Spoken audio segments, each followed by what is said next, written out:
Hi, Mark.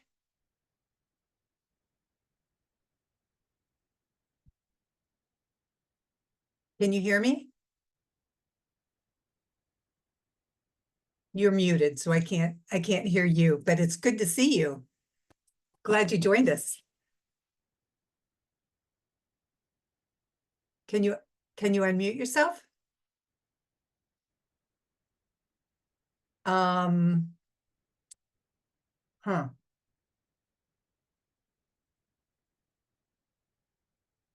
Should we go down to the bottom left-hand corner, maybe?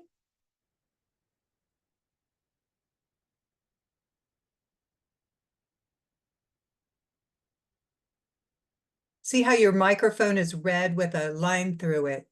Do you see any other microphone icon on your screen?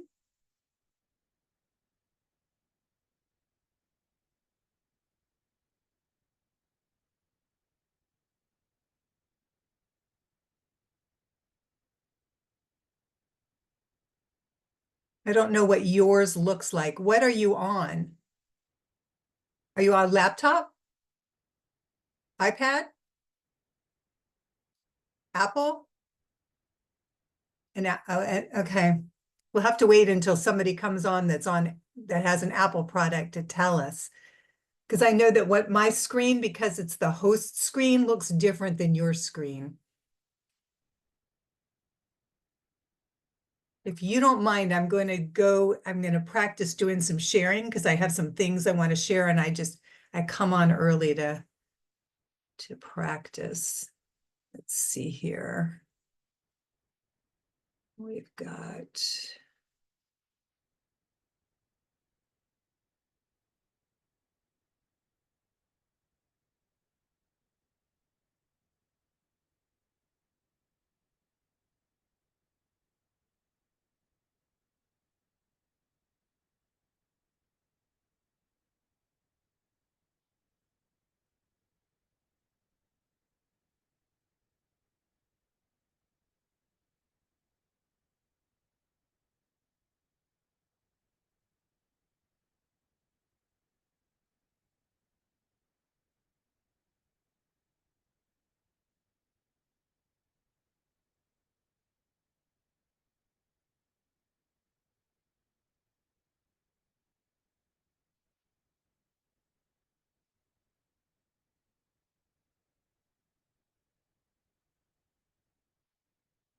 Mark, can you just nod your head or shake your head? Do you see a slide on the screen right now?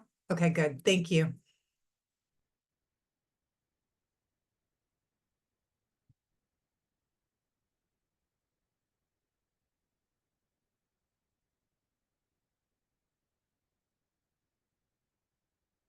I was mute, yeah? You unmuted. Yay. Oh, I heard you. Now I don't hear you. Okay. It's okay? Yes, it's good. I wonder if this is actually automatically muting people. Let me see.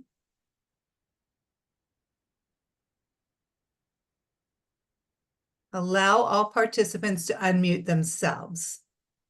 Okay. Everybody can share a screen. Everybody can chat. Everybody can rename themselves. Okay, we're good. I'm realizing I need to rename myself.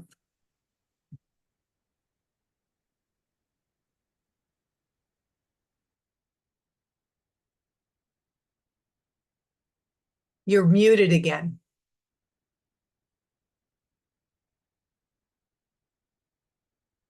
All right, I'm now going to try to show some pictures and videos that that Megan is going to be talking to. So I need to practice that one now.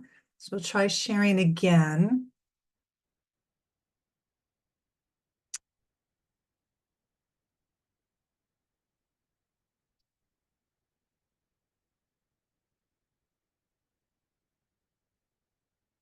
Hmm.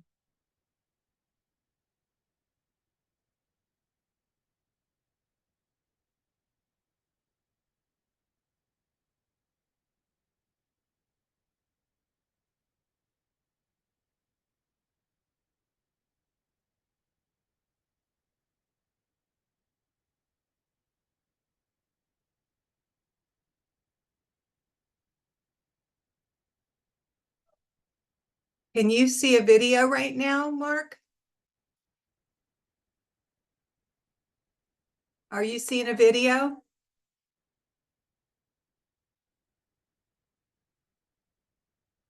Are you seeing it or not? No, I just saying some picture. Okay, all right, thank you.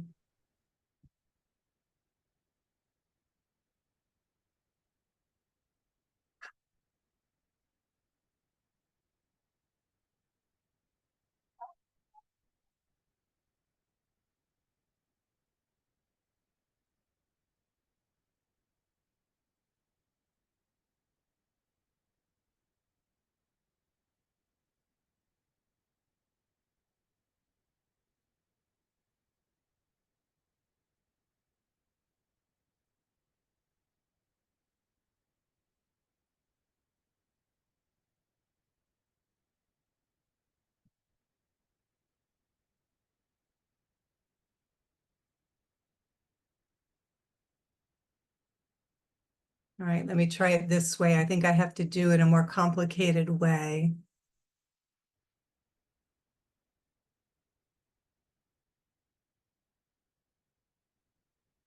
Do you see a child on a horse right now, Mark? Is it playing a video? Good. Okay, thank you. I'm gonna have to take each thing out of the file and play it that way. But at least I think I have it figured out how to do it. All right.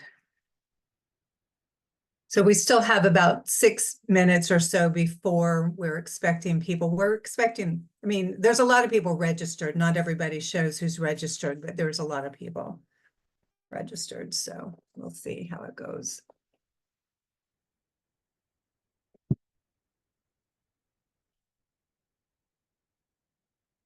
I'm actually going to go run and get some more water. Everybody else should be able to come on as they're logging on.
Are people coming on and people coming off?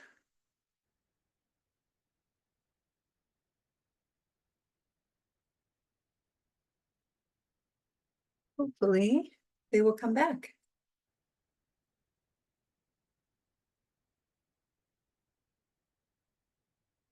The fact it's 3 minutes, and I'm just hoping that the other link is getting everybody into this room.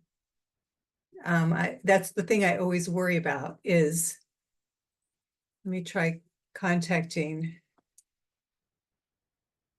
Megan.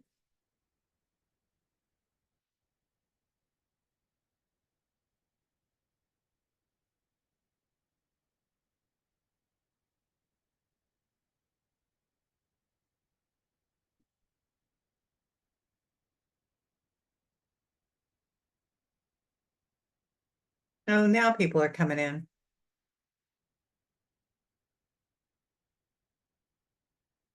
Hi, Esther. Hey, Carol. How are you? How's everything going with two little ones? It's good. It's Is fun. it? It's busy, but it's good. Oh my Hmm? goodness, look at Say how hi. much hair. Yeah, Wow. hey. Wow. Mm, Hi. Natalie. You gonna say hi? Huh? Oh, okay. Hi. Yeah. Oh my goodness, look at you, Esther. You've got one blondie and one And a brunette, but looks brownie. like blue eyes. Yeah, but I knew that was getting. You want to tell her? I knew that was getting my color. It does look like he's getting blonde, yeah. The You, roots are pretty light, but the main part I think is still dark, but the roots of him are getting light, yeah. Hmm? okay. The So brownie maybe and all the that dark blondie. hair is just gonna just like fall out. That's what happened with all my girls. All my girls were born with dark hair, Were and they? yeah. And it just like, it wasn't like I found it anywhere, but it just was, yeah, they just became blonde It was the eventually. same with Miles. He was dark when he was born, and look at him now. No, I didn't remember that he had that dark of hair. Well, not quite as dark as Nate. Like Nate is darker, but Miles was really dark when he was born. Yeah. Hmm? Yeah. You're nodding? Yep. Is that what it is? Yeah. Yeah. They Hi, want to tell us all confirm? about it. Tell us about your big brother. How's Miles doing as a big brother? Hmm? How is Miles? Good. Yeah, are Good? you a good big brother? He is. Yeah, but sometimes they'll clam. Yeah. Sometimes what? Tiny clam. Consequences. That's a very big word, Mr. Miles. What Hmm. kind of consequences do you get if you're not a big brother, a good big brother? What kinds of consequences you get? Sometimes they don't have. But what kind of consequences do you get? Carol wants to know. You have to tell them. I have to tell her. Consequences can be no Lego for the rest of the day, Oh, that would be or terrible. No it is Legos. it is tough, but I do always give a heads up. They don't come surprising. But once in a while there is yeah, it's always related to games, really. That's what matters most to him. Is getting to play. And so if there's a certain thing, or he's working on an airplane right now, right? A wooden one. So if I cut off a craft project, if I say we can't work on that for the rest of the day, then those are our consequences. That works pretty good. Usually if I mention that that could be a chance, then it already helps. Yeah, yeah. Yeah, Mm. good. Well, it's so great to see you guys. Are you in Canada right now? Mm-hmm. Okay. Yes. Yeah, because in Germany it's in the middle of the night. That's why I struggle Yeah, so much when I'm there. But yeah. like, oh, if this is a good time, we're on. We're glad you're here. Thank you. It's really nice. Hi, Megan. Hello. Are your students here also? Um, I don't see them. I sent them the link because some of them had other plans, but they might try and hop on for a little bit. Okay. So if not, they'll just miss out, I guess. Okay. But I wasn't sure if they were allowed to. Oh, absolutely. Oh, no, yeah. Yeah, I have to say that I don't I don't have a lot of rules with regards to this. I encourage everybody, so, yeah. It's like AHA sanctioned, but it's like not, Well, it's a learning experience. It So I is. think that it's nice that we can offer that. absolutely. And hi, everybody else that's on. If you guys want to, put on your cameras while we're waiting on other people. We never know, like we have like 25 people registered. We know that not everybody comes on, but if anybody would like to introduce themselves, actually, Megan, why don't you start, introduce yourself just because you're going to be presenting. My name's Megan. I'm an occupational therapist and I've been in HPCS for about 10 years. The girl that I'm presenting later that you guys will get to see, I've been treating for about a year and a half. Unfortunately, she's had a really recent growth spurt. And so she's made amazing gains using Hippo as part of her OT plan. But with her growth spurt, her scoliosis has gotten to the point where her lumbar spine has a 40-degree curve. And so her physician is wanting to do stabilization surgery, and it's not scheduled for the winter. So I thought, hey, maybe the brilliant hive minds, we can get it so that she doesn't have to have surgery, because her thoracic curve actually had a 20-degree improvement with using Hippo. Even though that wasn't really our target, we were really just targeting alignment, and like through targeting that, it's improved. So anyway, I'll save the rest until everybody else gets on, but it's been fun being part of AHA. So Mark, since you were on first, do you want to introduce yourself? A fellow Canadian, Esther? Yes, my name is Marc-André Charpentier. I'm occupational therapist from Quebec, and I'm using horses since last year. I integrate in my session. So, But you came by this as an equestrian, correct? Were you a rider first, Mark? yes. Yes. Yes. Okay. Yeah, I got to meet Mark at a part 2 at Shining Hope Farms in North Carolina. Krista, how about if you want to introduce yourself? Sure. Am I on or no? Yes, you are. Okay.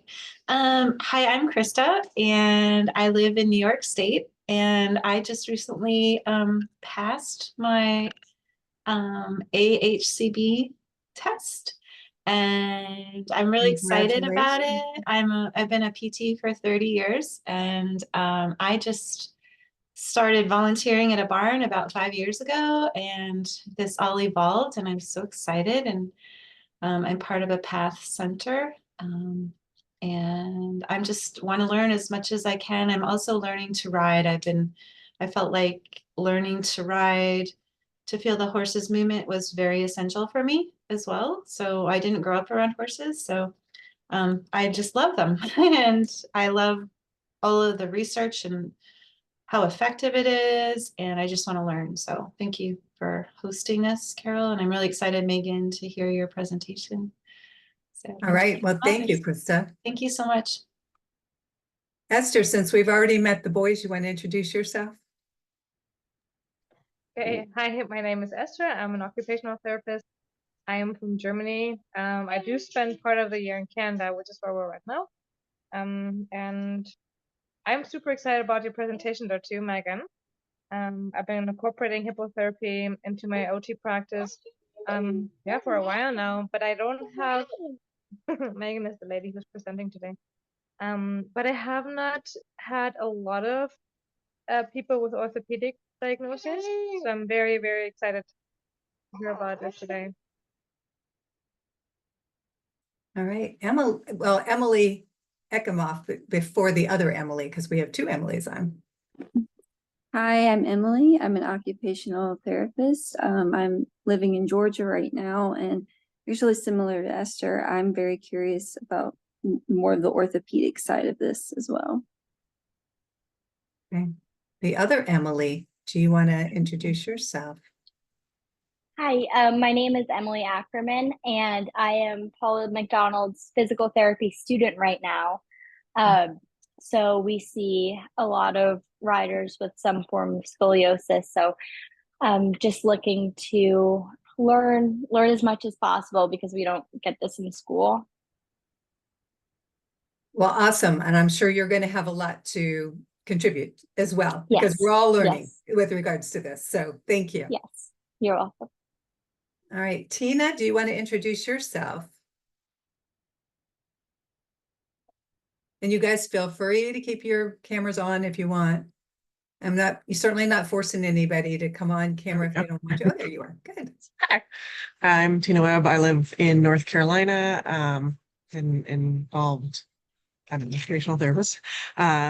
Been working in OT 28 years now, I guess, and been involved with therapeutic riding at different times in life. Just never have gotten the two of them. We've done some observations with some therapists using hippotherapy, but just have never gotten the two together. Just did the part 1 course, and planning to do the part 2 this fall, and just learn more about any type of diagnosis. Love this group. Just very interested in the spinal.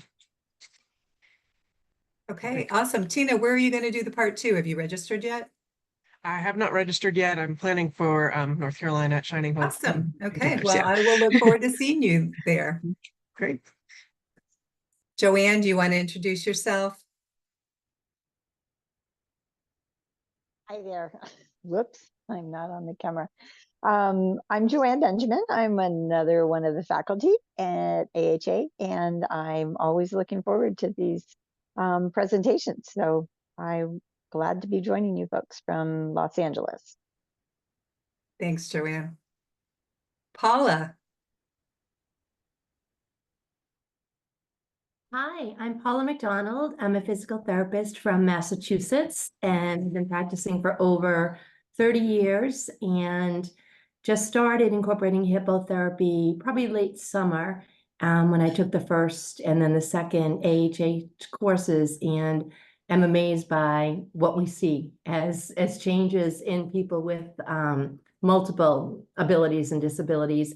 And we've come across so many people who their primary diagnosis is not scoliosis, but following the evaluation and seeing how they're moving on the horse, we're thinking that we can really intervene. And I can't wait to hear what Megan has to say about kind of the assessment and intervention and seeing what magic we can work.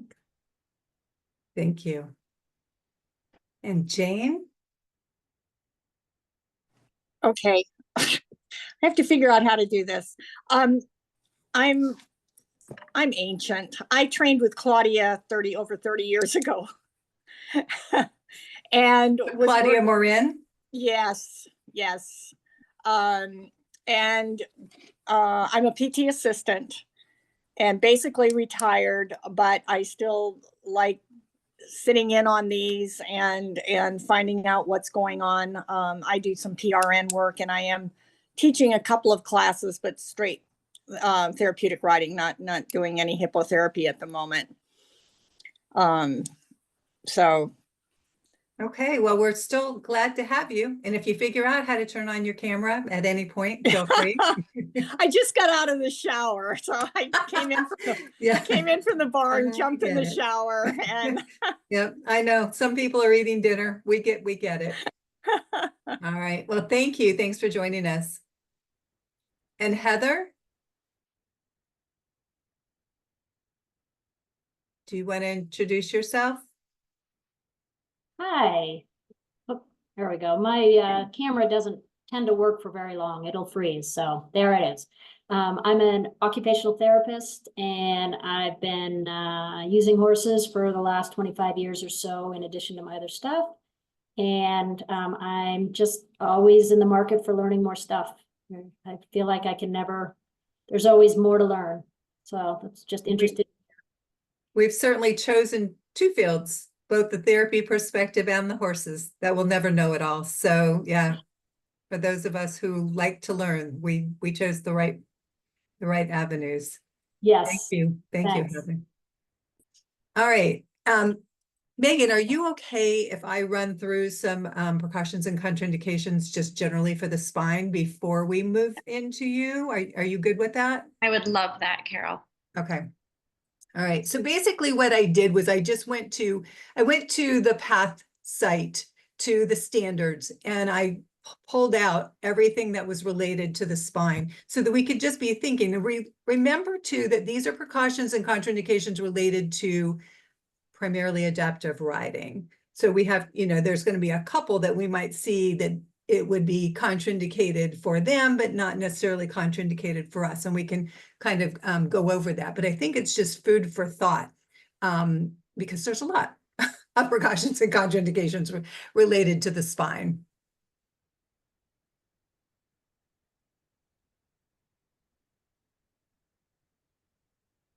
All right. Can you guys see that slide? Okay. All right, so basically the whole purpose of tonight's meeting was an overview of spinal considerations when we're incorporating equine movement into our therapy practice. Or basically, to put it concisely, when two spines align. So again, going through the PATH standards, and I pulled these slides together and I put lots of words on them. If AHA was presenting this, we would, these would have been adapted, but I just wanted to throw as much information out as possible. And I apologize, I was on vacation until just a day ago, so this was done pretty quickly. But when we're talking about age, from the perspective of the younger end, PATH is pretty specific that they really don't encourage people incorporating adaptive riding below 4 years of age. And of course, AHA promotes that unless you have a lot of experience with that population and ideally are a hippotherapy clinical specialist, we discourage seeing kids younger than 3. So we do need to realize that there are considerations such as the microtrauma, and that's for anybody, honestly, but the idea of the microtrauma potentially occurring with these very young children because of the head bobbing that may occur. Also, we have to think about the fact that we put a helmet on their heads and that accentuates that head bobbing. And so from the perspective of an actual precaution, the precaution is for children below the age of 4. And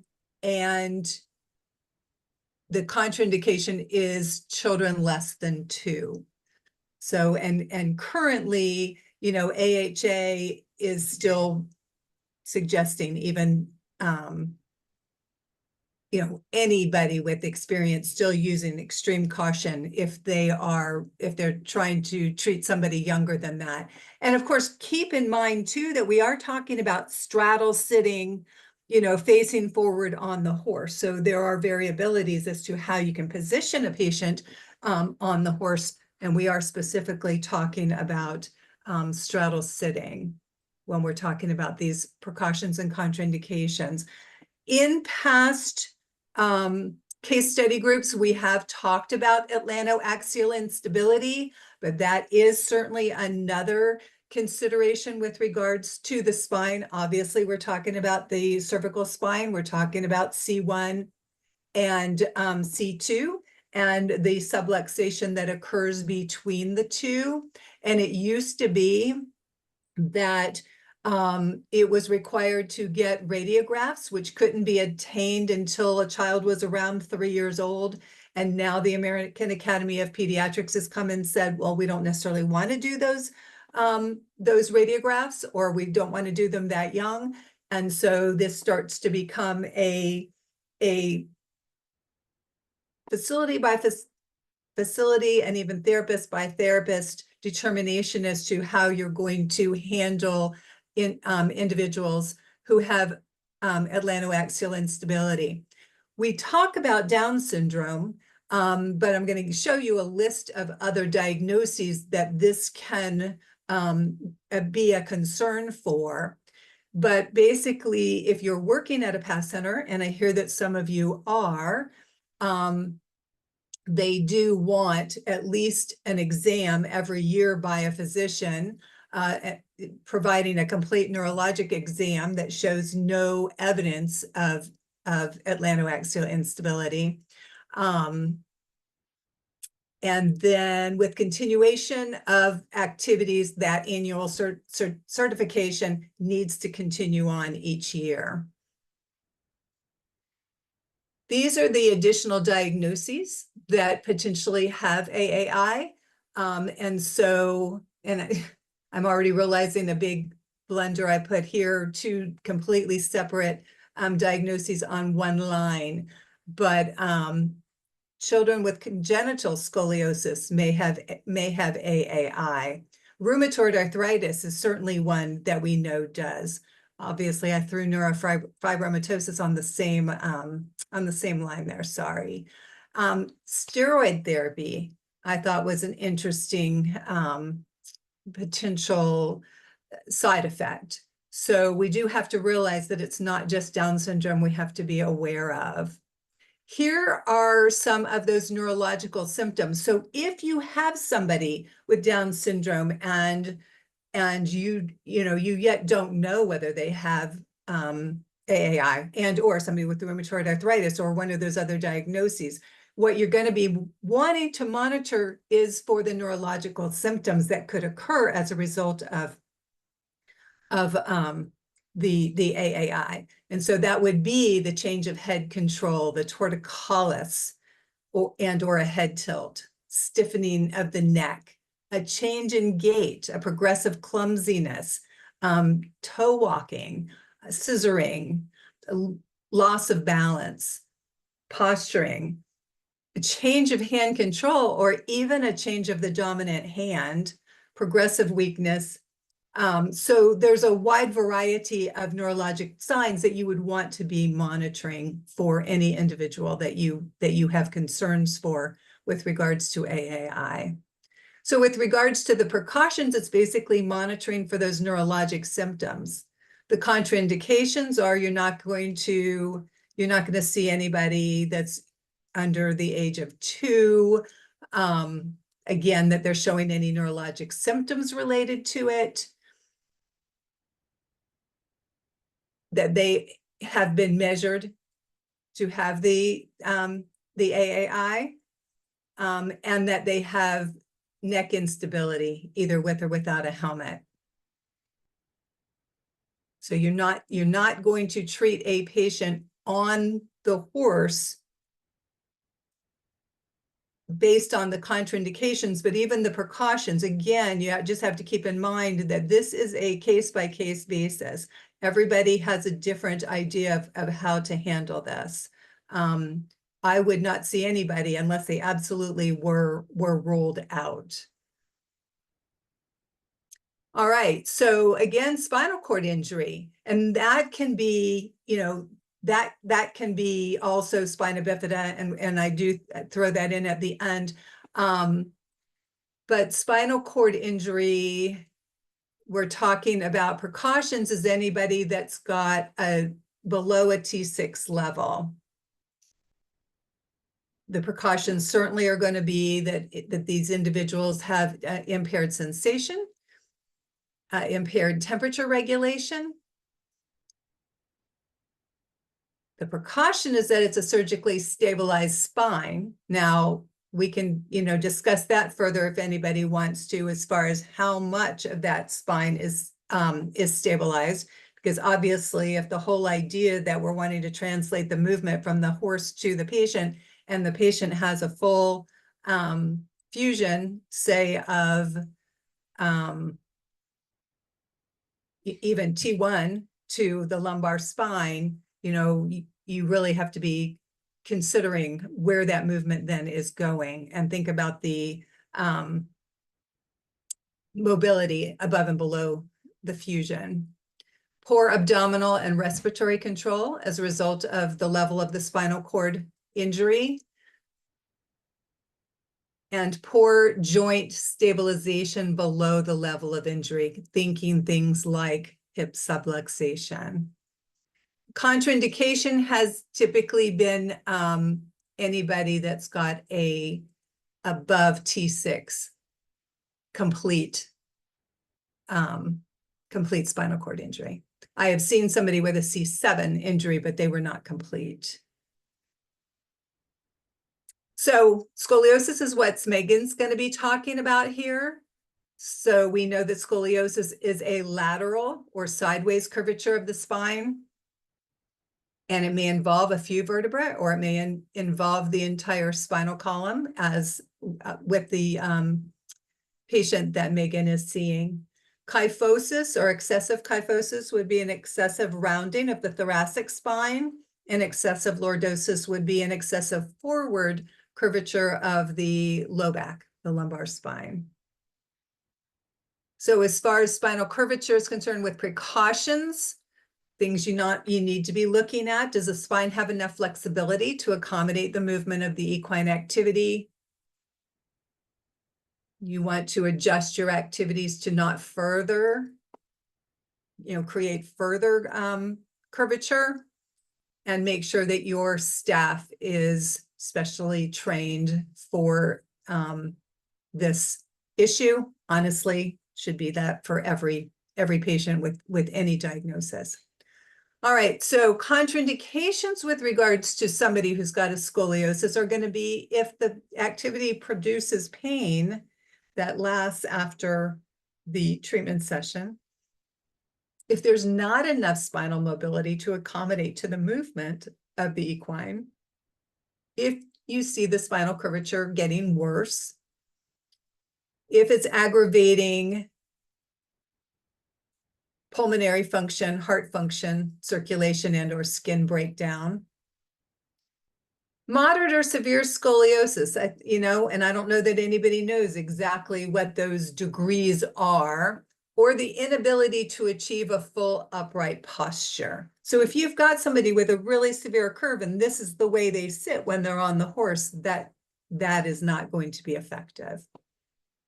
And then we did do a case studies group meeting about spine asymmetries in 2022. I'm not sure exactly of the date, but I do have my PowerPoint with regards to that. And I'm happy to share that with anybody who lets me know they would like it.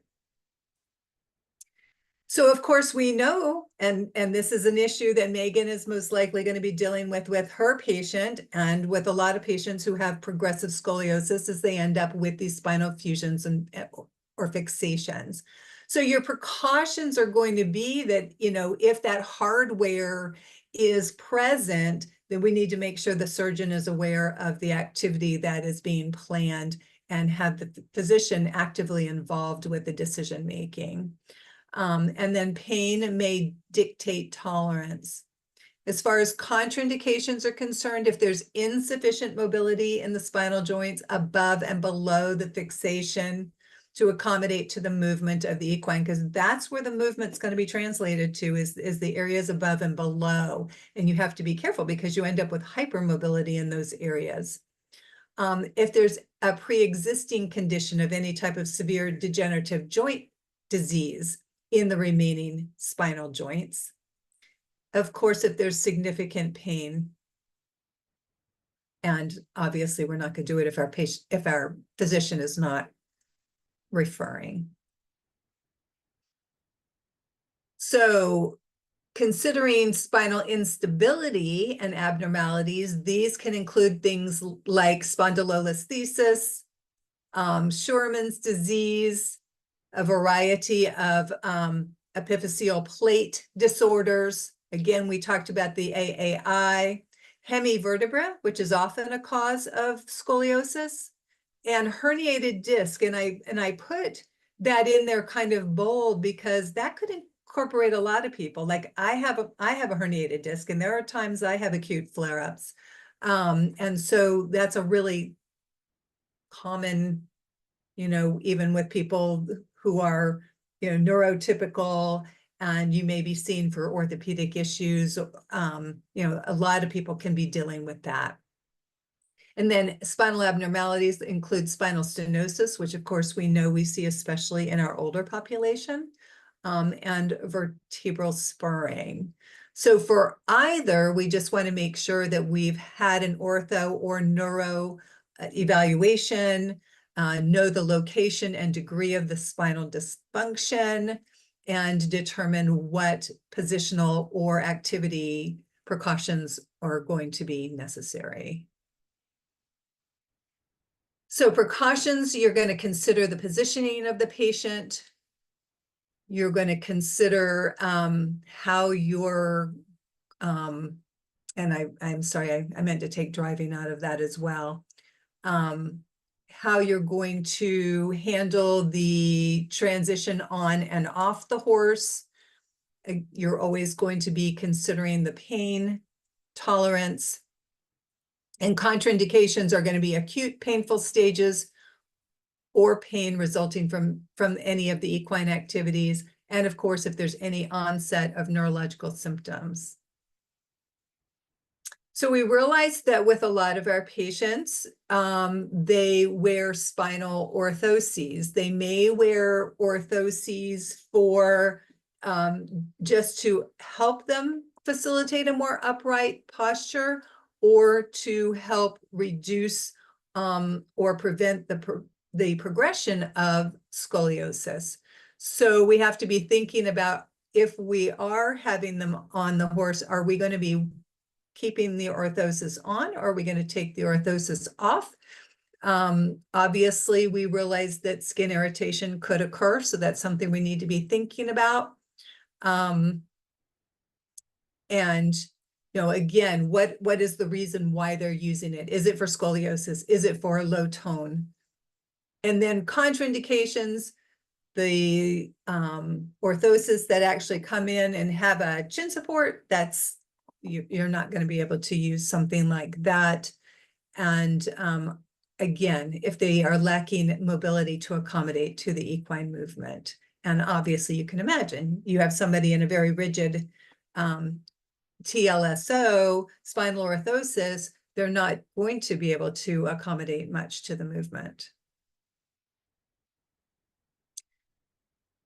In September 25th of 2023, we did discuss, we had a whole case studies group meeting on spina bifida. So you can actually go back and through Facebook and find that recording. I did know the specific date of that one if you're interested in spina bifida.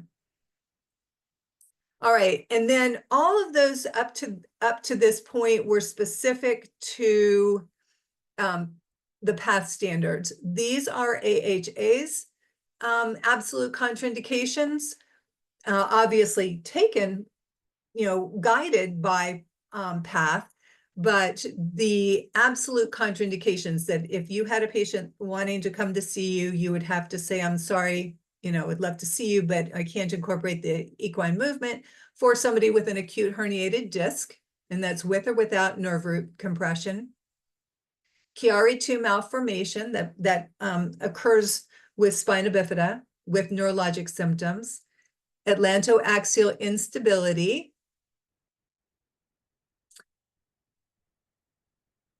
I just want to make sure I'm reading you the proper area. With or without neurological signs as assessed by a qualified physician. Medical conditions during acute exacerbations. So that's rheumatoid arthritis, herniated disc, multiple sclerosis, diabetes, etc. Pathologic fractures, I included that one because that definitely could be including spinal fractures as a result of osteoporosis. Tethered cord with symptoms, and unstable spine or joints, including unstable internal hardware. So those are the absolute contraindications for hippotherapy. And those are the references. So I'm going to stop sharing. Does anybody have any questions or comments or anything you want to add, or experiences you've had with regards to any of those diagnoses? one of the things that I know some people get very flustered about is when a doctor refers a patient and the therapist knows that it's contraindicated.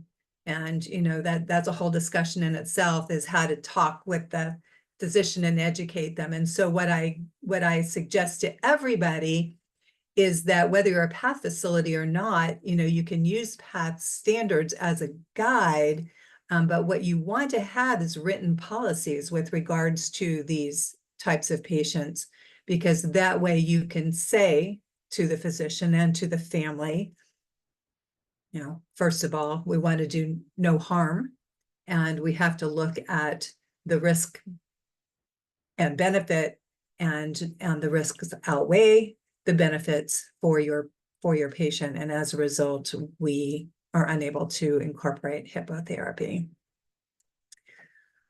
All right, so Megan, I practiced a bit with this. It's a little bit hard to get into a file and keep, I'm going to have to keep going back and forth. So just, you know, bear with me, but you should see my file, and then you can tell me what you want from it. Let's see here.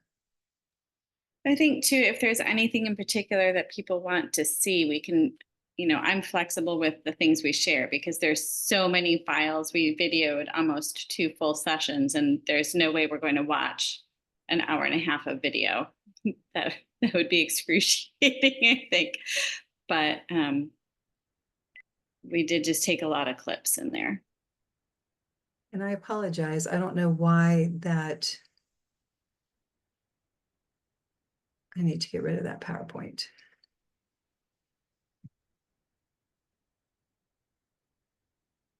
To your point, I actually just had that situation where I had a client with Down syndrome referred, and the physician had said she had atlantoaxial instability. And so we had to have that conversation with the family that we would be doing unmounted activities only. And they were fine with it, luckily. But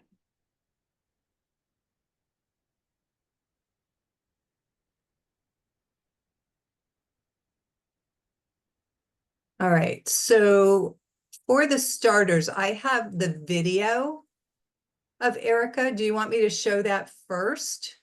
Sure.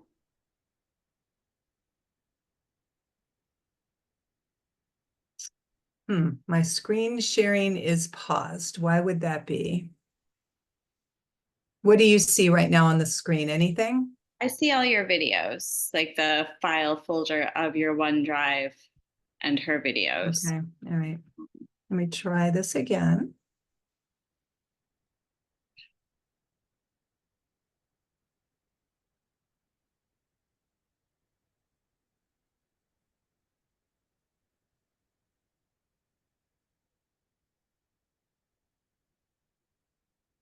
It's working now.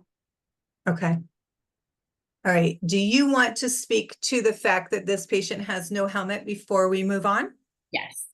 So we did initially try a helmet with Erica, and she was completely unable to tolerate it. It's odd because she can do the soft collar, but the strap under her chin, as you'll see every once in a while, and it's vastly improved when we started. So as I'm speaking, I should probably try a helmet again. But when we started her therapy sessions, she would hyperextend. And so we actually had to put a different bracing type material to prevent neck hyperextension. And as she would kind of tilt back, she didn't have the head control with the helmet to keep it stabilized. And then the strap was gagging her and causing her repeated gagging. And so her father, who's a massage therapist, so he has a pretty good understanding of the human body, we had a nice discussion about precautions and contraindications, and he decided to sign the no helmet waiver for Erica. And it actually improved her head control, just not having that input on her head. And that, for us, the cervical stability was actually more important, since she clearly always has 2 sidewalkers that are holding on to her. So we decided to try that, and she was able to ride without the helmet, but she really just couldn't tolerate the helmet. But we did try. So she signed the waiver because she couldn't tolerate it, and it was also contributing to decreased head stability for her in her case. Okay. And then just to clarify, Megan, you are not at a PATH center, correct? It is a PATH center member, but we did sign the PATH waiver for alternative helmet use and checked the no helmet box. Gotcha. Okay. All right. So we're going to go ahead and play this. Let me see if I can actually get this on just to loop, and then you can just keep talking about her. So she has spastic athetoid cerebral palsy. So you can see that she's got some athetoid movements, and that's not all, as she's moving back and forth, it's not all accommodation of the equine movement as she's kind of shifting side to side. That's a little bit of her athetoid CP kicking in. And that's one of the reasons that the sidewalker and I both kind of keep her hand. We're not pinning her hands on this surcingle there, but that gives her a lot more postural stability if we help her keep her hands there. And actually now she's strong enough, she'll just hold my hand and I'm not keeping it there anymore, but she'll kind of hold on to us. So that has been a nice game. But you can see there, like her head kind of tips back. So that's one of the things that with the helmet, that was a bigger issue. And now she can correct it in a couple strides, and it's only 1 or 2 times per session where she'll hyperextend. In the earlier stages when she was weaker, we had, I think it's called a Danmar Headsinger, and it's kind of comes down over her chest, and we used a second gait belt to jerry rig that so that she couldn't hyperextend her neck all the way, because that was a big concern of mine. And now she's sometimes down like that, but again, she'll kind of pick it back up, often independently or just with like a verbal or a tactile cue. You can't hear me yelling at her, but that's okay. And she really does have a good time up there. Couple other things with her scoliosis, you can see that her right hip is often forward a little bit. I don't think you can see it on this camera. We actually have a 1/4 inch more padding under her left hip because she almost always slips her hips to the left. You can see I've got to move her over right there. And that just kind of helps prevent that slide. We've done it with and without, and she stays a lot more in midline with just that 1/4 inch of padding under her left hip. And we'll often do some stretches in there to make sure that she's got more hip mobility. I think we've got a few videos of some of that if that's interesting to people, but a lot of it's just, we'll just do the classic hamstring and hip and the glute stretches, and she'll like to do some spinal stretch forward. We'll lay supine on the horse at the walk or at the halt. We used to be able to do prone in reverse, but the horse that we could do that with is no longer with us, and Bonnie is a little too wide to do reverse astride with Erica because she's had so much growth in the last couple of years as she's gearing up for puberty that her lower extremities have gotten tighter. And they recently tried Botox in her adductors and in her hamstrings because she was getting hip pain.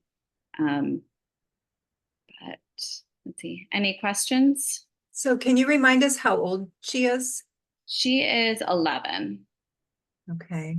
And yeah, so about to really hit growth. So I can only imagine, she's going to be already as tall as I am. So yeah, she looks very tall.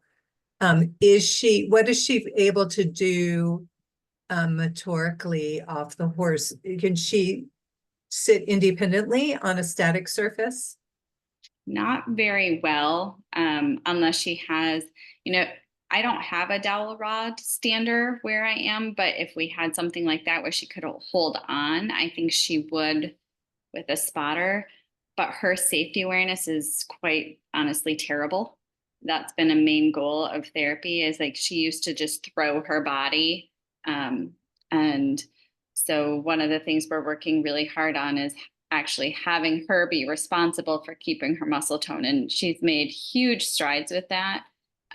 Before, when she would get excited, her tone would be so unmanageable. We had to end sessions sometimes or dismount because it was becoming unsafe, where she would just like throw herself backwards. And she would do that in the bathtub as well, which is another unsafe situation. So we've worked more on safety awareness with body control and with her emotions. She can grasp and release with some support, and she's made a lot of good strides with that, to be able to do it with some shoulder movement as well, you know, taking outside of midline and reaching that way and having some goal directed reach our grasp. Her static sitting outside of the horse is just not super, and she can stand with assist. She can take steps with assistance, but again, she kind of overuses her extension for that, as you can imagine. Or will just get excited and over trust her father and just kind of flop right onto the floor. So we've been working more on her being an active assistant for all of these movements, just to increase her safety, especially as she's continuing to grow. She is as tall as her dad at this point. So he's like, I don't know how much longer I can transfer her if she doesn't learn some body control. So that's really been the primary, not so much independence as just being responsible for her own self and not thinking it's hilarious, you know, to just throw herself over. Because when she was little, it would be fun and he could catch her. But now it's like, no, you can't do that. You're going to hurt your dad.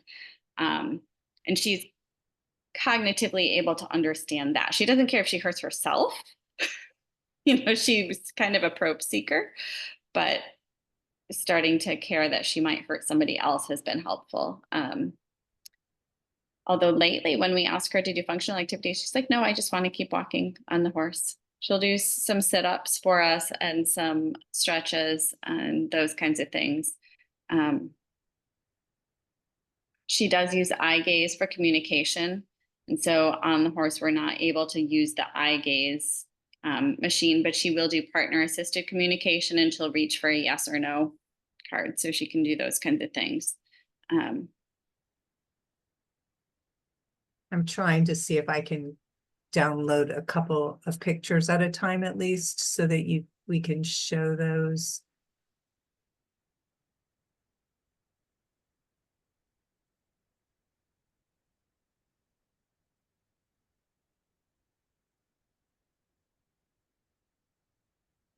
I think this is a pic. Oh, why am I not getting? Okay, I'm gonna have to get rid of the things. Sorry. That's okay. We can see that one. Yeah, I felt like the other thing was there though, behind it, and I needed to get rid of that video. So, but is that a different? Goodness, now I'm confused.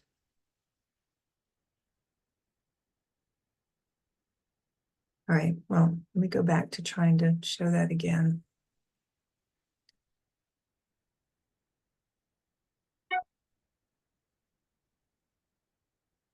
All right, so there's a different picture. So is that Dad?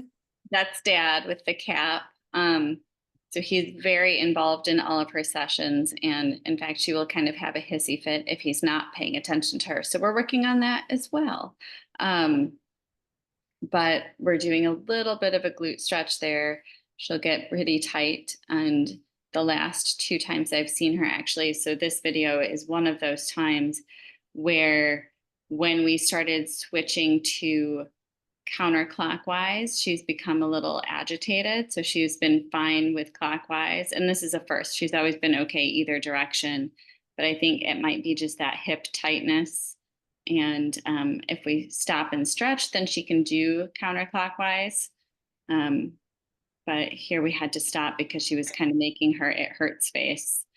So remind us, and I believe I have x-rays here somewhere. Her lumbar scoliosis is convex to the left. To the left. So it's So concave. that's why she's going to have such a hard time going in a counterclockwise direction, because she's got to elongate that concave side on the right side of the lumbar spine. And so it makes perfect sense that that's where she's going to get challenged. Yeah. Yeah. And it's And- almost like, it seems like she would need more of that. Yes, so we don't let her get away with completely stopping. The last session was we just did a bunch of breaks in there and then it was okay. But this session where this photo was taken, that was the first time where she really was expressing, you know, she's nonverbal. So she was starting to whimper and kind of cry and we're like, what hurts? And so we did a lot more stretches and then she was able to go back to it and do the hard way. But it does make sense as you're talking, you know, because she's slips her hips to the left because she's concave on the right. And so her upper body will go right now. Then her thoracic goes the opposite direction. But that curve has straightened out. It was 40 initially, and now it's 20. But now the lumbar is kind of kicking in, unfortunately. I'm gonna get rid of these things that we're not showing so that they're not going to show up in the background. And then let me open some others. I know there's some video in here. I just don't remember what is video and what are photos.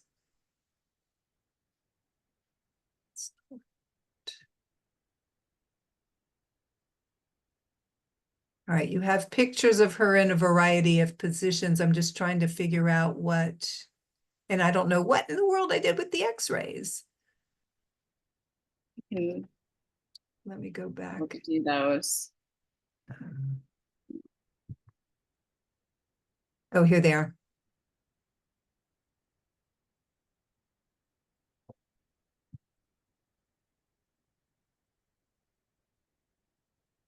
Okay. Let me see if this will work now then.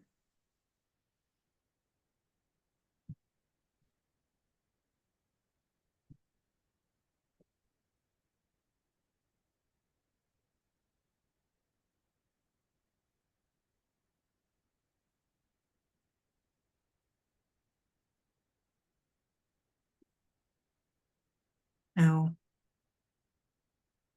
I can't do much to make that any bigger. I'm sorry. It's okay. All right, so we've got. I can actually make it bigger on my screen just by expanding my screen. People wanted to do that on their own. Oh, okay. Because I can't do that to mine.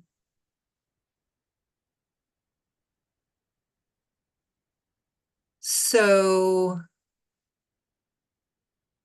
here, so it looks like then we've got a right convexity to in the thoracic spine and a left convexity in the lumbar spine. Yes, because we have the concavity to the right, and that's I had to do it in my body. Yeah. Yeah. Okay. Yeah, she's kind of. And I believe this is the more common scoliosis, is with the convexity to the right in the thoracic spine. So you're saying that she has reduced the thoracic curvature by 20 degrees. Yes. But she has increased the lumbar curvature by the same amount. Is that correct? Separately, but yes. So her X-ray last winter, which was 6 months post starting therapy, decreased the thoracic curve by 20 degrees from 40 down to 20. But then fast forward another 6 months and her next X-ray showed an increase in the lumbar. And it really does coincide. She grew about 3 inches. And so it coincides with that. But so my primary concern for her future is, as many of our highly complex patients do, she doesn't participate that actively in a lot of other therapeutic endeavors, but she's very actively participating with the horse. And they want to fuse her from her sacrum to her upper thoracic. Yeah, which And would then really preclude her from being able to participate in. I don't think that there's a lot that we can really do to convince the physician to try other things. You know, I think that at this point it is impacting, you know, her hips and other things. So her dad still thinks that she might be able to ride 6 months post, and I'm going, no.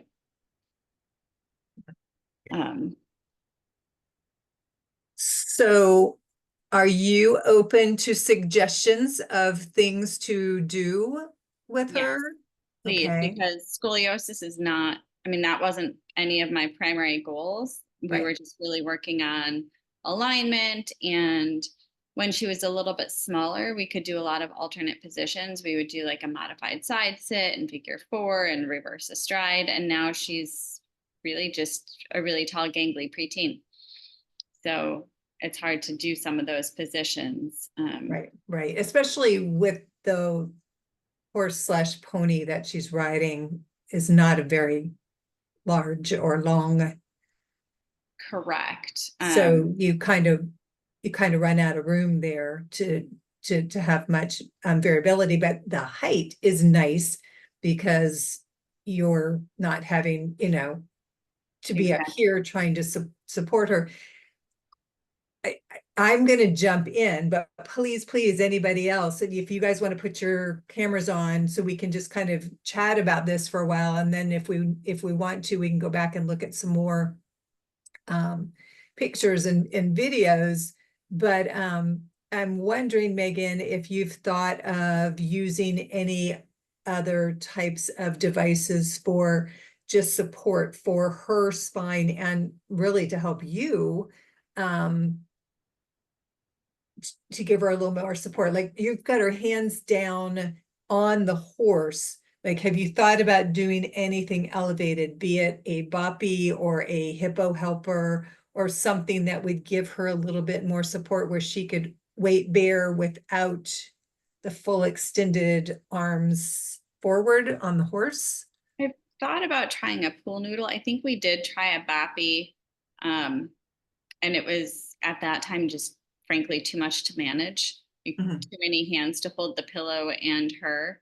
She actually has very long arms. Yes. So, you know, I have another client who can't do that position without an elevated thing, but her arms actually reach and she's still in alignment. But I do have some different pillows that I could try and see if that would help. She's also, it looks like I'm holding her up, but my hand's just there. Right. Yeah. Just to clarify, I would call it min assist for most of it ×2, which is better than where she started out at more of a max assist, but now it's mostly min. And so that horse is perfect for her current height. I wish she actually was a little more narrow and maybe a little longer, but beggars can't be choosers. And my other two are just not appropriate, my other two equines that I have. But we could try like a pool noodle, or I have one of those breast friend pillows that. Right. Yeah. And I think the breast friend actually has doesn't the breast friend have a strap connector that can go, you know, as long as you could do an emergency dismount with her and it, you know, the hippo helper, if anybody's familiar with the hippo helper, it's like a square U pieces of foam that has a strap in the back, and then it has two blocks of foam that each has a Velcro, so you can make it as tall as you need. So it can be low or it can be higher if you've added different foam pieces. It's available from Freedom Rider or it's available from Melinda Kirkpatrick, who Mark has met because she is the executive director of Shining Hope Farms. So, you know, if you want her contact information. But I think that something like that could potentially be helpful for the front of her, Mhm. what I've done in the back, and again, I'm hoping other people will, I'm seeing already, oh, no, Joanne's still here. I'm hoping Joanne will give us some input too. I've loved using physio rolls that, because they're literally, they're contoured. And so the way they're contoured with the narrower part in the middle, it fits very nicely into the spine of the patient, but also the spine of the horse.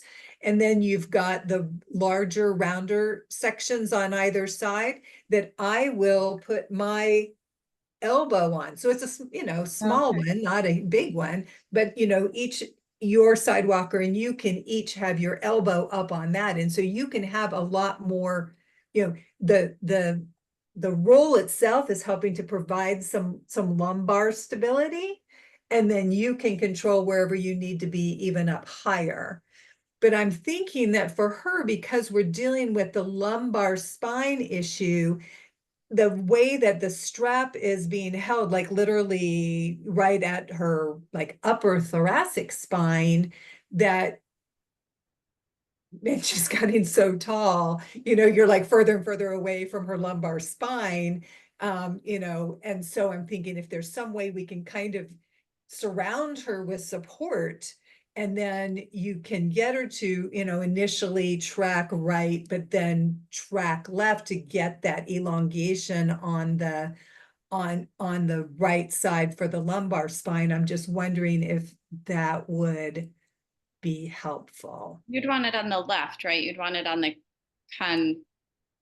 So back. she's got a convexity on the left lumbar spine and a convexity on the right thoracic spine. So I'm thinking about the lumbar spine because that's Okay. where the issue is right now. So if she's tracking left, she's going to get a greater shift to the outside of the circle, and it's going to promote trunk writing or elongation on the right side and Right. shortening on the left side. And that's what we want in her lumbar spine because she's curved to the right now, and we want her to curve towards the left. Is this making sense? Can you say that one more time so Yeah, I can absolutely. write down and Okay. know that I did So, it right? Yeah. Okay. So here she is. She's sitting on the horse. Her lumbar spine is curved to the left. So her convexity is to the left and her concavity is to the right. Right. And so if she's sitting straddle sit on the horse and she is tracking left, she's going to get a greater shift of her pelvis to the right, which is going to promote elongation. Okay, so she's shortened over here. We're going to promote elongation on that right side of her lumbar spine as she's dropping down. She's going to drop down, but with the writing reaction that we're looking for, we should facilitate lengthening on the right side and shortening on the left side. Okay. And so then if you were to use one of those physio rolls, would you do that bilaterally or do you just put them behind her? I use a physio roll. Okay, so the physio roll is like round and then it's, curved in the middle. So that middle portion is what's going to be up against her. And then the round parts are on either side. And so then it's coming up against her. You're going to use your elbow, A, to support your elbow and B, to keep that into her spine. And then that allows you you're already elevated. So it allows you much greater stability, to support her wherever you want to support her without you having to, literally be holding your arm up to hold that safety belt underneath her. You could have the safety belt, but your hand doesn't necessarily even need to be on the safety belt. It could be on her shoulder. Could be. Okay, so here's Heather saying, I created a stacked pool noodle support for a client who thrust himself backwards. All right, why don't you come on and tell us about that? I'm going to ask one question, Carol, for my brain. A physio roll is the same as a peanut. Yes. Right? Yes. Okay. And they come in many shapes and sizes, not shapes, many sizes. Many So sizes. she's 11 and she's growing. So, you know, I used red or blue were the smaller ones. So, you know, whichever one is not the smallest, but the next size or even the next size, depending upon how many variations there are. But, you know, just think about the fact that you want that into her lumbar spine. I like it. You don't want it too big, but, you know, I loved it. You know, her Go dad ahead, Heather. tried something with a pool noodle in her chair, but I kind of like this better. I had, years ago, I created a stacked pool noodle thing because at the time I created it for somebody who was thrusting himself backwards. He was 9 or 10 at the time.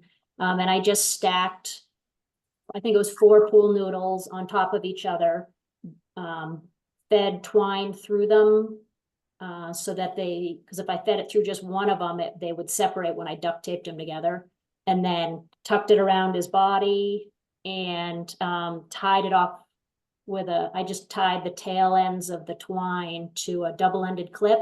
So that's how I kept it on him. When he was on the horse, we'd wrap the noodles around him and then flip the noodle, clip the clip onto the other end of the twine, which had a loop in it.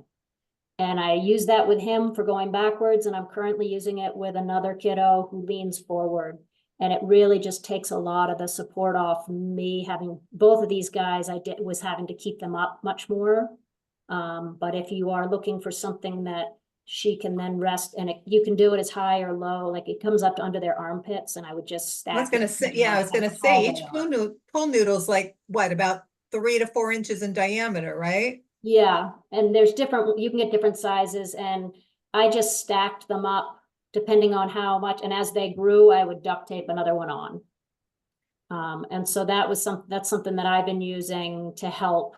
And I started it for them, but also for me and my sidewalkers, so that I didn't have to worry as much if they did thrust backwards or tip forward unexpectedly that they were going down. So. Okay, so that's a thought. Anybody else have any other devices that they've used or tips or questions or?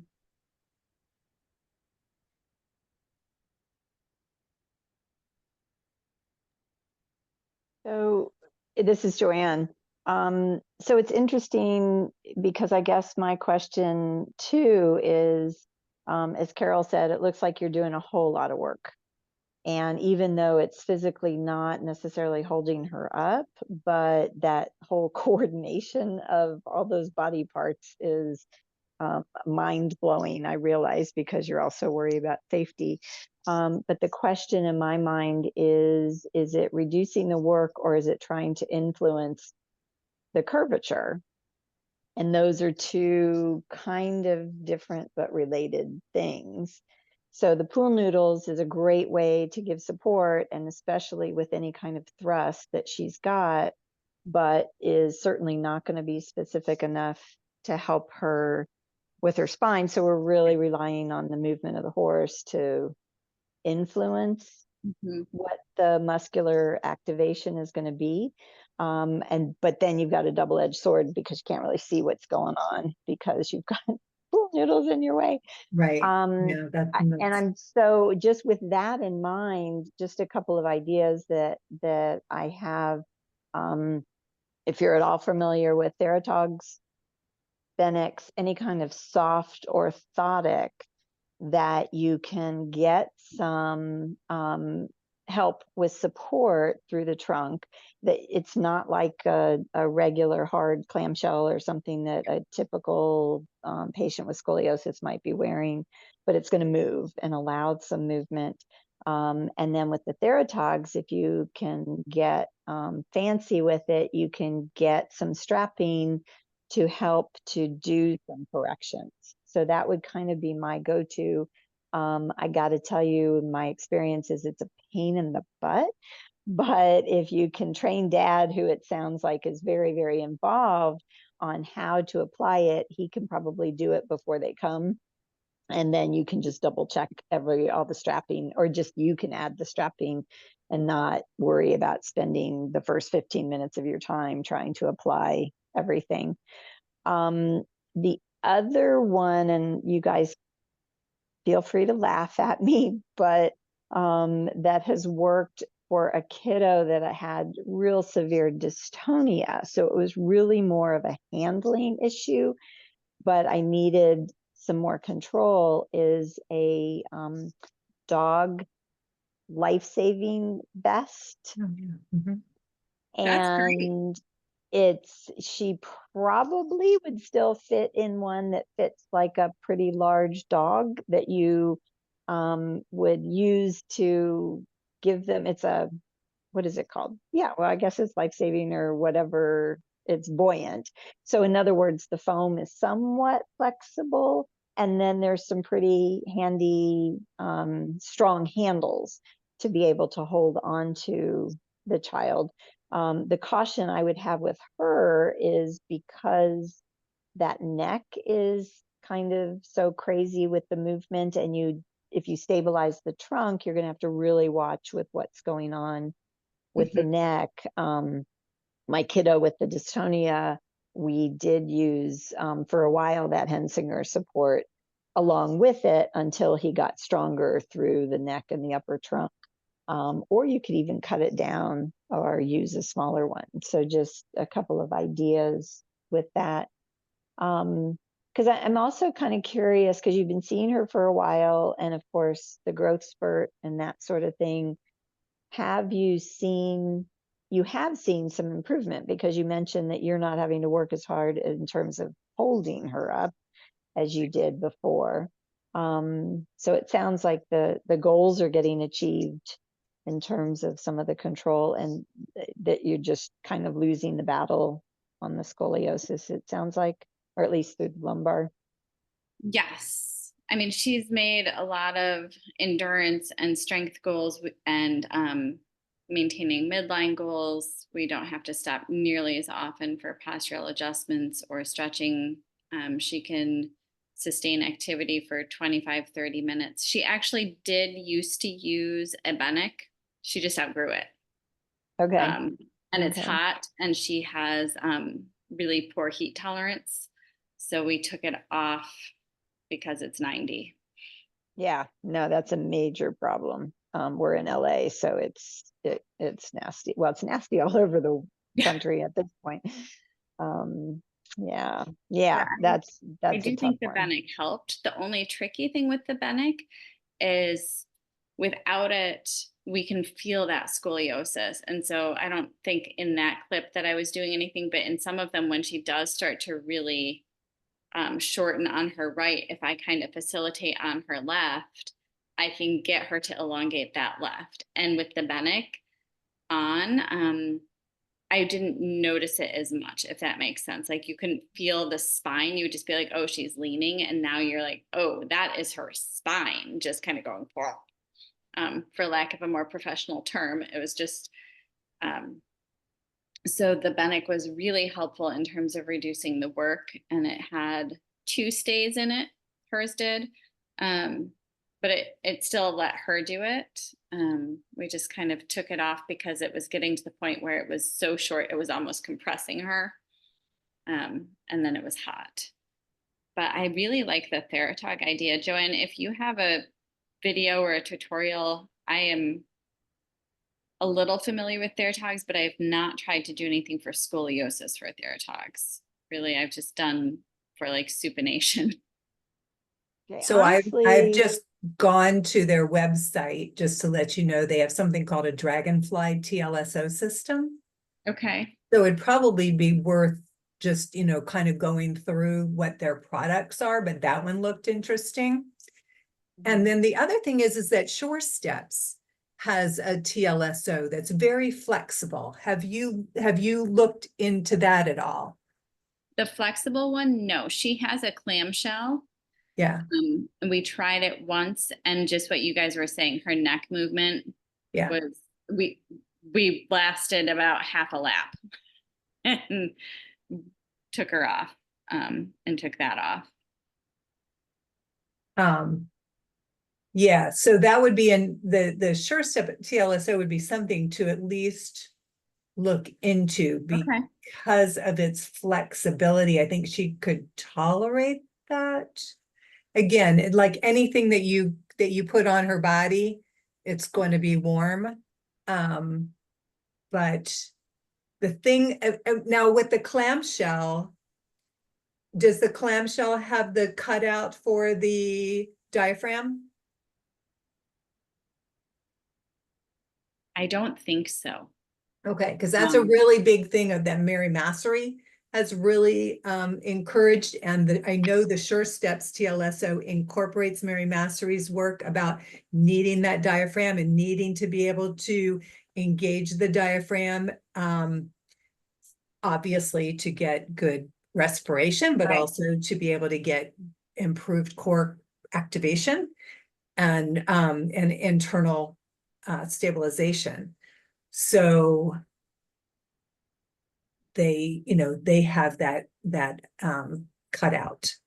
Okay, I'll check that out. I have only seen hers once because they brought it once about a year ago and we said absolutely not while we're on the horse.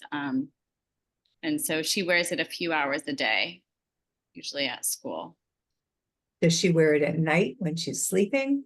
She should, but I don't think so. Okay. I will remind Dad about that, because that might be something. I know he does not want the surgery, but I think he's just resigned to the fact that he doesn't have a choice. The other thing I would be thinking about is, what does she look like the other 23 hours a day? Like, what is she sitting in? What does her wheelchair look like? Is it assisting her with her postural alignment? Marginally. So she has a chair with a head and neck support, and it has a harness. I think she's outgrowing it a bit, as everything. Her dad has tried to jerry rig a few things with like some yoga mats to help with support. But it's not really helping her lumbar curve. He was trying to realign the hip. And so that was kind of, I think, his focus. So he put some yoga mat under the one side where her hip was hiked. But I'm thinking, now that we're talking, I'm wondering if he put it under the wrong side. I'm wondering that as well. And I'm trying to vision in my brain, but I think he put it under her left hip, and he's actually probably making it worse. Yeah. Because now I'm going to call him. But because I didn't ask him to do it, he was just like trying to problem solve with her hip because her hip was hiking forward. And so he pushed her hip forward. But as I'm picturing her chair, I think that he's got it under her left. And what he needs to do is put it under the right to elongate the left side. Well, we want to elongate the No, right, that's we right. want to elongate the right side of the thoracic spine. But by lifting up the left side, is she just falling over? I think that might be the case, because I mean, she's harnessed in and she's famous for kicking her feet if they're not harnessed. And he's great about giving her chances to move. But I mean, she'll kick her feet. She's broken her chair because she'll kick so hard. And she does get time outside, like outside of her chair, but a lot of it's just free play on the floor, or during the school year, she has a stander, but she doesn't get any outside therapies besides coming to see me once a week. And then to save for surgery, they actually want to decrease to every other week because, they want to save money. Well, it's sounding to me like when she's vertical, she needs to be in some type of a support, and she should be in some type of a TLSO, whether it's, which for everybody, just a reminder, that would be thoracic, lumbar, sacral orthosis. And so she needs to be in something that is helping to promote an upright position when she's when she's in vertical. And it needs to be whatever is she's going to most tolerate. So it needs to be something that's, probably more flexible. To hear that she's only using the clamshell a couple hours a day, it isn't cut it. It's not going to cut it. It's, she's just falling more and more and more and more into gravity now. And the taller she is, the greater that collapse is going to be. So if they're trying to avoid surgery, I'd be talking to the orthopedist about seeing an orthotist and discussing the options on a TLSO. Whether it's a Boston brace or, I've taken enough of the Sure Steps courses that I'm they've sold me on them, and it would be worthy of finding somebody who's doing them to even talk to an orthotist to see if she would be a candidate for it. Because if she could be in something that would help maintain her position and allow her to breathe, that's going to be super important. I think you're giving her a better shot. I think hers is rigid, but I wonder if a flexible one would be more tolerable. And then it's that whole challenge of, if you're bracing, you're not using your muscles, but if you're using your muscles improperly, you're creating imbalance. So yeah, and it may even mean a couple of different devices, because Joanne, brought up the Theratogs, and I think and the strapping system, and Billy Cusick was one of the founders of Theratogs, and she does courses, and and I don't know if by contacting that company, if they could help guide you as to what would be the strapping methods that she would need. But, something like that would be a good possibility as well. So, and it sounds like Dad might be willing to put the time in to do the reading and the research on these different options. But neither of them is going to be super invasive, and they should be fairly tolerable to her. Especially indoors where there's air conditioning and not, not dealing with the heat. But I'm also going to back up on Carol's mentioning of like the hippo helper or something along that line. Because when she's on the horse, having her a little bit more inclined forward and with some forearm weight bearing, so that she can really maximize the use of her scapular stabilizers and strengthen there, and kind of take advantage of the fact that she's got a little bit better alignment in the thoracic spine, and unweight the lumbar a little bit so that it can absorb some of the movement. And I don't know, related to that, if she's got a tray on her wheelchair. She does. Okay, so encouraging her to even do some forward weight bearing and such there. And then related to all of that is, are you using stirrups at all? Any kind of unweighting of the legs? Because I didn't see them in the video that we saw. We have not, kind of for two reasons, but I'm willing to give it a go. One is, I don't currently have a bareback pad that has a good alignment stirrup position. And a saddle, she really likes to stretch forward and give the horse a hug, and she will push herself back up. So she will kind of do that modified push up, going prone. And then she'll also lay supine, and she'll stretch out her hip flexors. We can do like a pelvic release for a minute. And so if I put her in something that doesn't allow that movement, she won't be able to do those things. And the other thing is, she kicks those feet if she has support, like hardcore. So now she does have better social emotional control. So we might be able to try it. But like I said, she's broken the footrests on her wheelchair before, just by really kicking if she's got something to kick against. And she does have like that reflexive stepping kind of thing. So I don't think that that would really matter for the stirrups, but like when she's in standing, she'll just start going and like completely lean back into hyperextension and just backwards. Yeah. go. But so if you were to do stirrups, would you just use it to help support and unweight the spine? I don't really think I would do a lot of sit to stand. No, I mean, who knows? Maybe it would be of interest to her to come forward and put weight, you know, on the withers and come into kind of a half stand. But no, my first thought was really just to unweight the legs, and it would be diagnostic, as one of our colleagues says, in terms of what happens when you do unweight them, and does that free up the pelvis to absorb some of the movement, which could be good and it could be really destabilizing.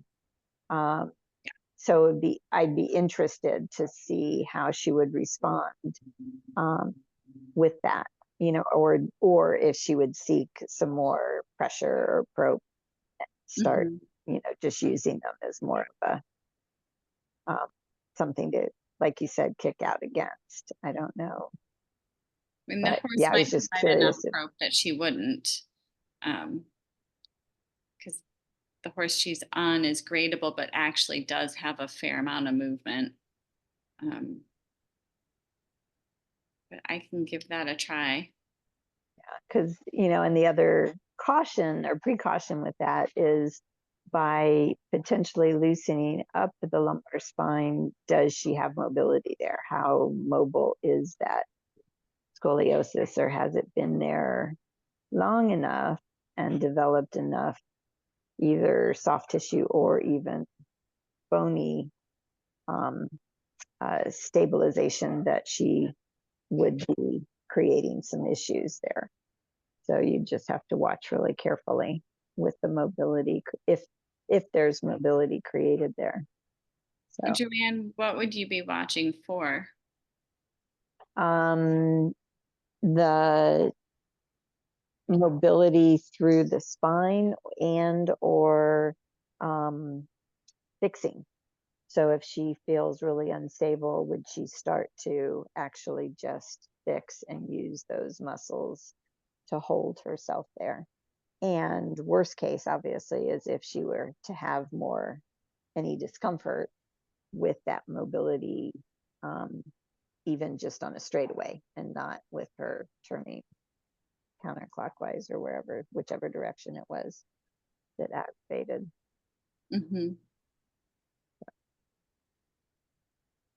Okay, thank you. Yeah, just more questions than answers, but Well, really it's a lot to fascinating. think about.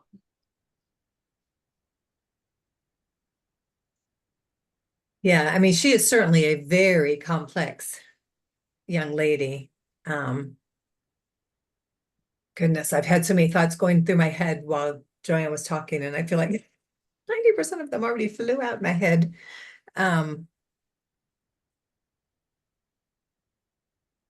Goodness, Joanne, you said something that sparked my brain, but I'm having a hard time coming back from vacation, I have to admit. And it didn't help that our first night back, which was 2 nights ago, there was a bad accident outside our house. So I'm, you know, still trying to catch up on sleep after that occurred. Does anybody else have any comments, experiences, suggestions, questions?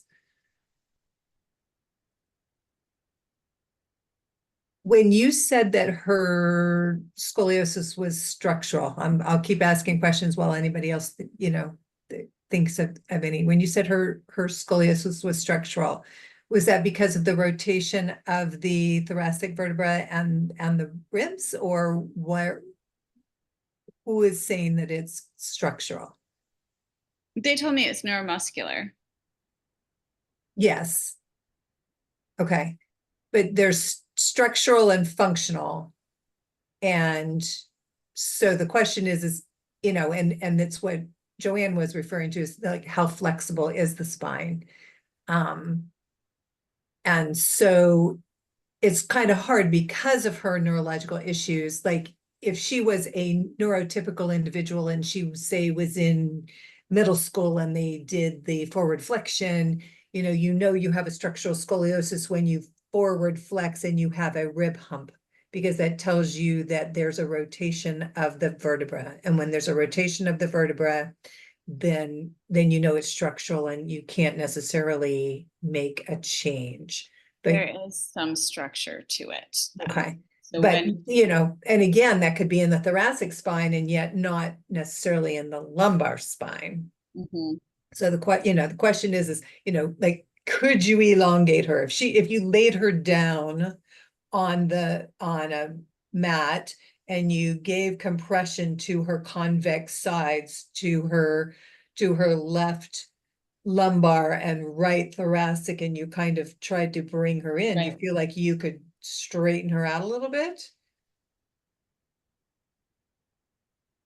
post session, she is straighter, Okay. not straight, Right. but Okay. straighter. Yeah. So like So I'm gonna guess she's still got some flexibility there. There's still some opportunity to make some change. Neuromuscular is the hardest scoliosis to deal with. It's much harder than idiopathic or you know, secondary to an orthopedic issue like a hemivertebra. So it is tough. But I would say if you can get in touch with Beverly Kusick, she would be a good person to communicate with. And I know she offers continuing ed courses.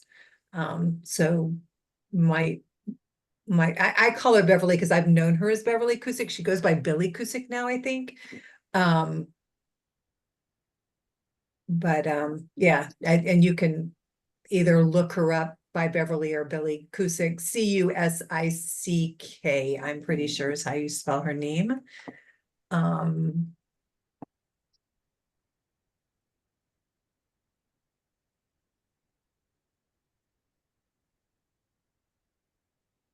Yeah, Billy, Billicusick. Okay.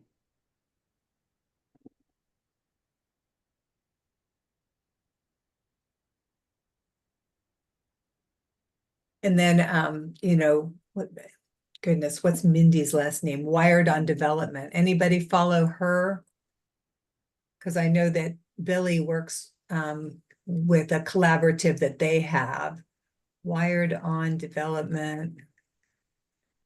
Mindy, I'm blanking on Mindy's last name. Silva. Okay.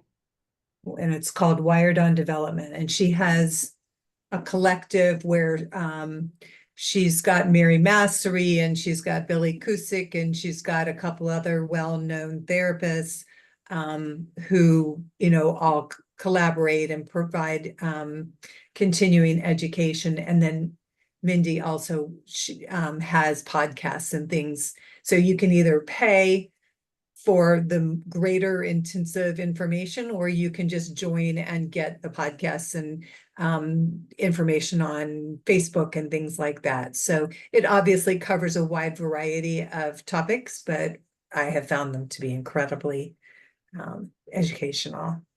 Awesome.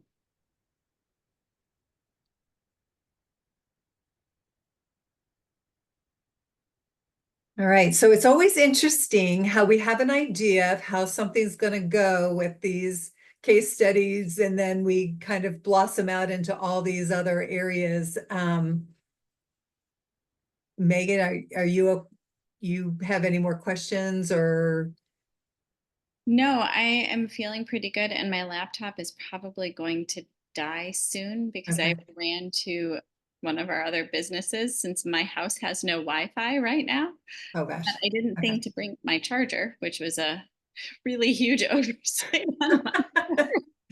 Well, it lasted as long as it needed to, so Good. that was a really good thing. does anybody else have any other questions or comments before we sign off? And or does anybody have an interest in a topic to discuss for our next meeting?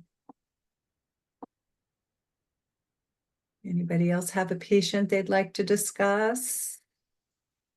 Carol, I do have a question on something that you mentioned earlier. Uh-huh. You were talking about with Megan's patient that if you tracked to the left when she was on the horse, we were doing that to encourage the lumbar spine to shift so that she would get elongation on the right. So you're going to get, so with the directional changes, you get centrifugal and centripetal forces that tend to create a greater, so we know that the walking, the movement of the horse provides that, in the horse, it's the pelvic rotation. In the human, it's the lateral pelvic tilt or the lateral flexion of the lumbar spine. And so when we're tracking left, we get a greater drop to the outside of the circle. So we're going to get a greater drop of the pelvis to the right as we're tracking left, or a greater drop to the left as we're tracking right. And what we're promoting as that happens is active trunk righting. So if we think about trunk righting in that, if we drop our pelvis on the right side, it's going to do one of two things. It's either going to cause us to go to the right, to fall to the right, or we're actively going to have to shorten the left side and lengthen the right side in order to keep ourselves upright and to keep our eyes aligned with the horizon, which is what our brain naturally wants to do. So that's what we're promoting through our decision-making of what direction are we going to have the horse move, based on the fact that we know that even if we're in an arena, and we're going two straight lines, we still have two ends to the arena where we're making those directional changes. And so we're going to get a greater drop to the outside of this, of that basically half circle that we're going around. So yeah, so what we're promoting then is what's attached to the pelvis is the lumbar spine. So the lumbar spine is going to be the first component of the spine to make that change. So if we have that drop here, that lumbar spine is either going to tip to the right and then the person's going to fall over, or that spine's going to curve so that it's going to elongate on the right side or the outside of the circle and shorten on the left side or the inside of the circle. Great explanation. Thank you. So then what happens as we go up the chain to the thoracic spine that was already in that posture? Yes. And so that's a very good point. And so I'm not an expert in this. Okay. I haven't done this, but I know that what ends up happening in the thoracic spine that you're having to address as well is the rotational aspect, because you've got the rib cage, and with the rotation comes the change in the rib cage. And so I know that there are a variety of exercises. We haven't even talked about this, and I would need to have somebody with far more experience than me to do this, but you're actually working on the rotational aspect. And so it would take me a while to even figure this out. Okay, so if we've got a right convexity and we're looking for lengthening here, you're going to be looking at the rotational component of it, and you're going to want to derotate where they're rotating. And so I've known where they have used poles and had the patient, and this would be impossible with this young girl that we've talked about. I looked at that and I was like, no. Yeah. Okay. Yeah. So you have them take the pole and push down to work on a rotational component. There's so much to the scoliosis that we, that somebody who's really wanting to focus on scoliosis per se could be doing. That's getting into what's the name of starts with an S. Scroth. Scroth. The Scroth method of a treatment of scoliosis. And Susie Rare actually she has done she gave a presentation at a couple of conferences ago, and there's a video of that available, and they had some interesting ideas in there. So, you know, if you're wanting to address the thoracic spine, then, then we'd have to delve more into that aspect of it. I knew, because I had already seen the videos and the pictures and the x-rays of Megan's patient, that she was wanting to address the lumbar spine. So it was kind of what we focused on, because she had done better with the thoracic. So we're not saying you'd want to do 100% of the time in that direction. You just want to make sure you're doing both. And to hear Megan say she resisted going that way. Why do we resist anything? We resist it because it's hard, so it just makes sense that's, typically what's hard is what we need, kind of deal. It was interesting because she's not usually resistive to it. And so we were concerned that there was pain, but I think then her session last week, as long as I kept up my singing, we were able to go that direction with some stretching breaks. So she just really needed that distraction, and was able to kind of persevere. But we did have to stop and stretch her pelvis a little bit more. But I think that having the pad under the left is going to make it even harder. It's creating a greater challenge because it's already pushing her in that direction. Okay. We'll take that off again. We had tried it for a little bit because she was always slipping left. Yeah.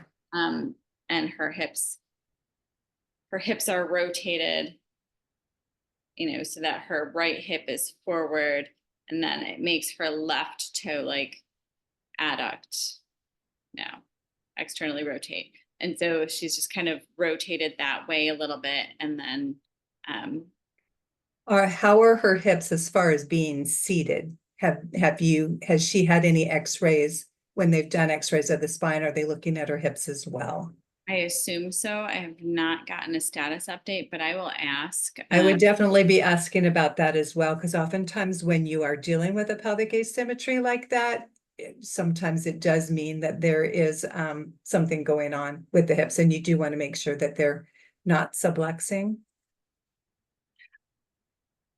Yes, I don't think her hips are subluxing, but because we do kind of check that. But I will double check and see. You mean when she's astride, to make sure that they're not subluxing, or that they're subluxing?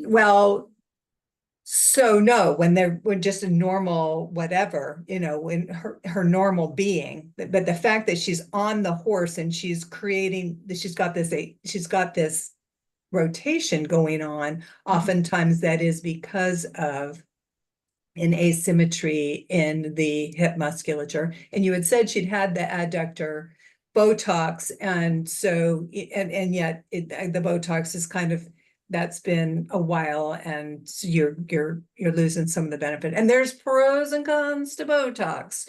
You can get on a whole thing on that as well. But if we've got an asymmetry of a greater adductor tone on one side that's creating any kind of pelvic asymmetry, then it could be creating an issue with the hip.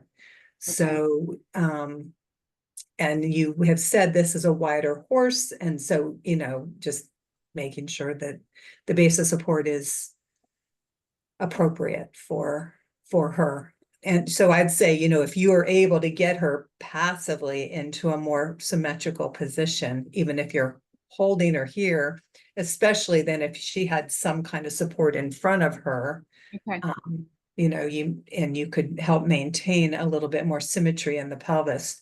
I wonder if that would make a difference for her as well.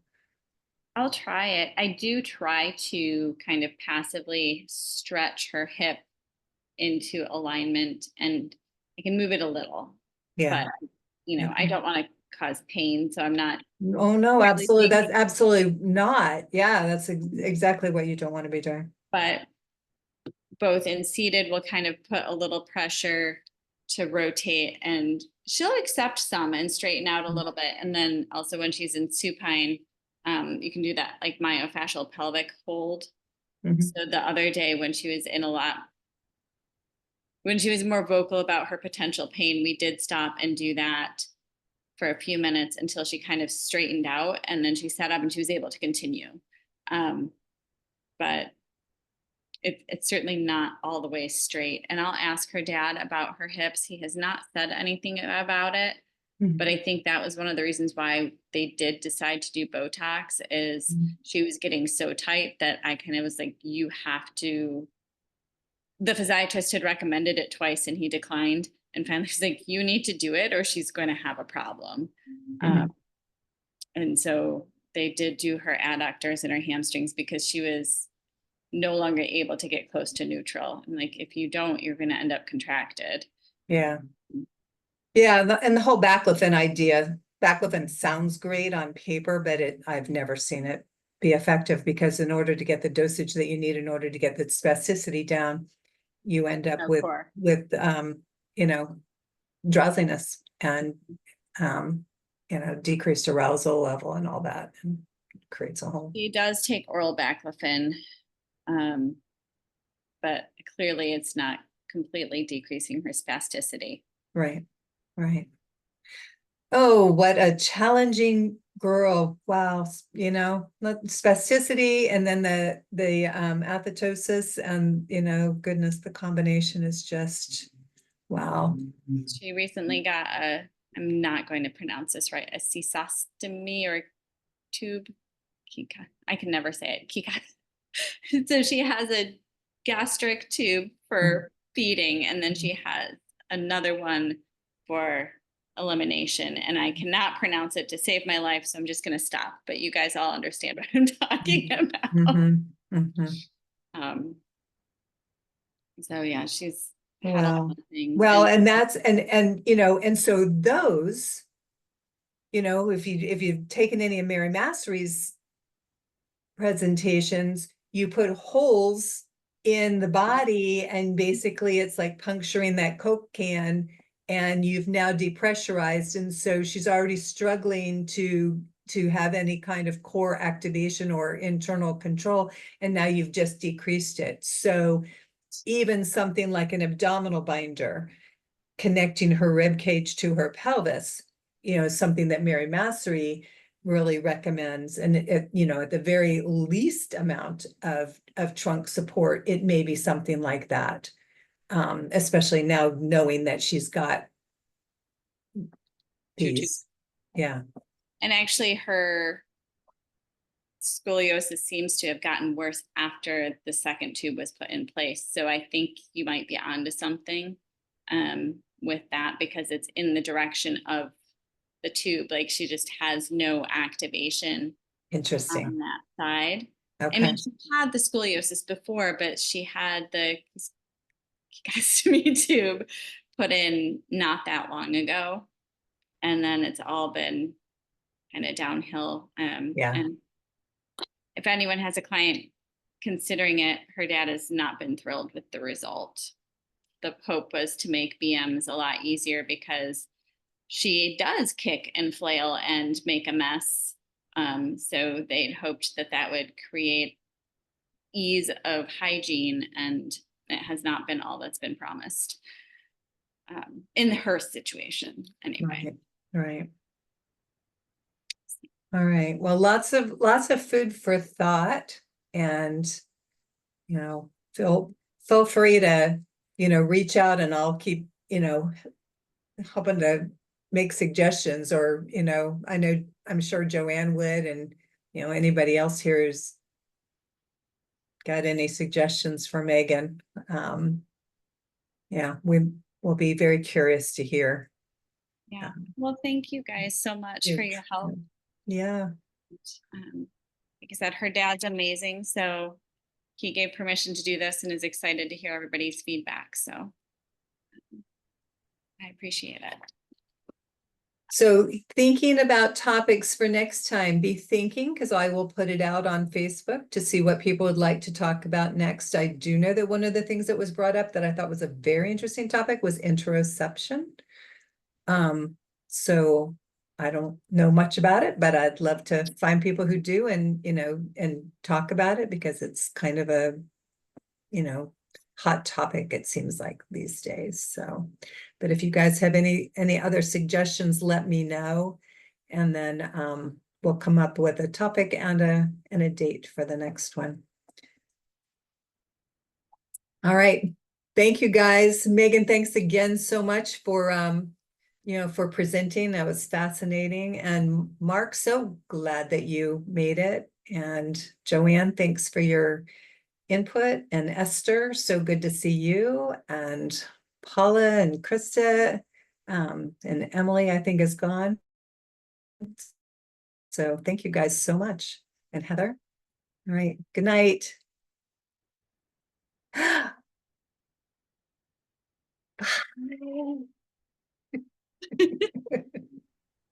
Bye, Miles. Be a good big brother. No bad consequences. Okay, But why are you so dark? because it's much later probably. I don't know. Oh, it's much later. Yes, it's dark here. It's dark. It's already way past your bedtime here. Oh boy. All right. Good night, guys. Good night, and thank you. It was really nice. Very informative. Bye. Bye. Joanne, you there? I am. Sorry, I was just about to leave. Thank you so much for piping up. I always feel like I need to be so PC, and I just really appreciated your input. Well, you are really amazing at moderating this. I've seen a couple of these and I really enjoyed them, but yeah, it's very cool I was surprised there wasn't a little more information or a little more reaction from folks, but it was a really super complex kiddo. So I can understand that. Yeah, she was way more than just a scoliosis for sure. And, to think about all those things. Yeah, it was like breaking it down into all those different components. But yeah, thank you so much for your input. No problem. I was sitting here working on the manual while we the little itsy bitsy details like changing some of the references to the APA, things I didn't have to think too much about. So, well, thank we're you. We're making it. So, all right. Well, have a good evening. Thank you. You too. All right. Bye. Talk to you soon. Bye.